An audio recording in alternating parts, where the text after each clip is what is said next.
You do have a good personality. I do have a big personality. I was obese my whole life. So that was one of the things that you had to come up in order for you to show up in front of people.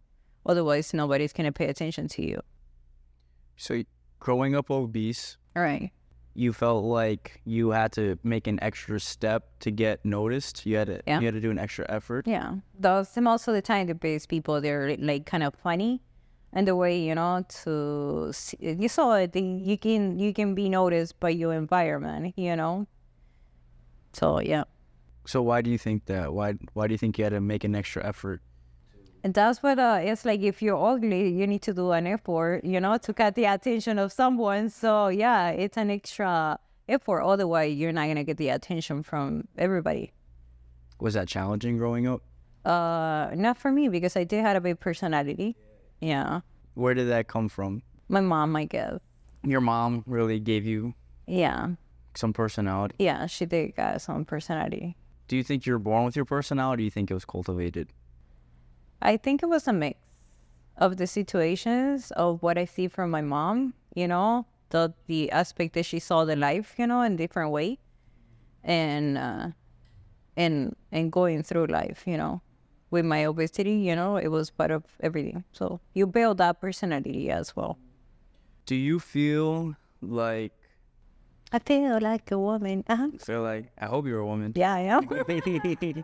It's not just I grew up obese. It's just my dad passed when I was 9 years old, and that's when I started getting weight, right? So I'm not sure if it's part of that, of my dad passing away or the way my mom was handling the situation, but it was a lot of sweets in my house, and I started eating a lot of sweets and stuff. So I started getting weight, over the years, and getting worse and worse. And actually, when I came to the States, which I was 20, that's when I started getting more and more and more, actually. I guess because in here is full of sweets and stuff. So it was easy access for me.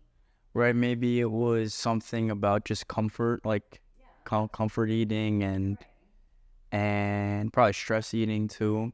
You know what though? Like, I don't think it was stress. I think it's because you don't have your people around. So people have a glass of wine, and other ones need to, hit the gym or whatever. And for me, the comfort, it was the sweets, I guess. And that's the worst.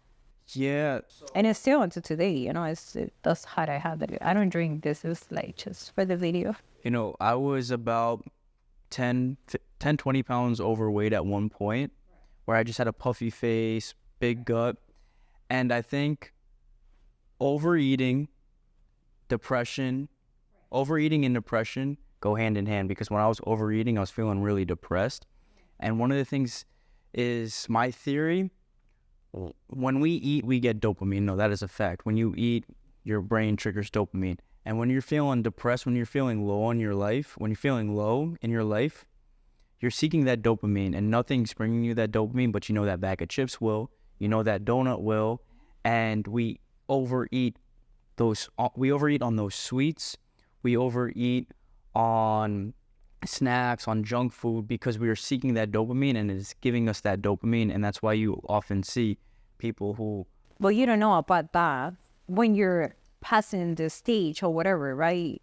You don't know when you're having that you're doing it on purpose, and it's because of you just do it because it's a comfort zone for you. Yeah, you're right. So more so, this is my experience. When I look back, I was 10 pounds overweight, 20 pounds overweight, because I wasn't getting any dopamine. I wasn't getting any joy in my day.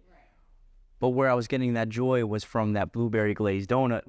It was delicious. Where I was getting joy and dopamine was from that chocolate banana bread. So because I wasn't getting dopamine in other areas of life, it was coming through the food. And then I just started to overeat, and I wasn't working on myself, and I became gordito.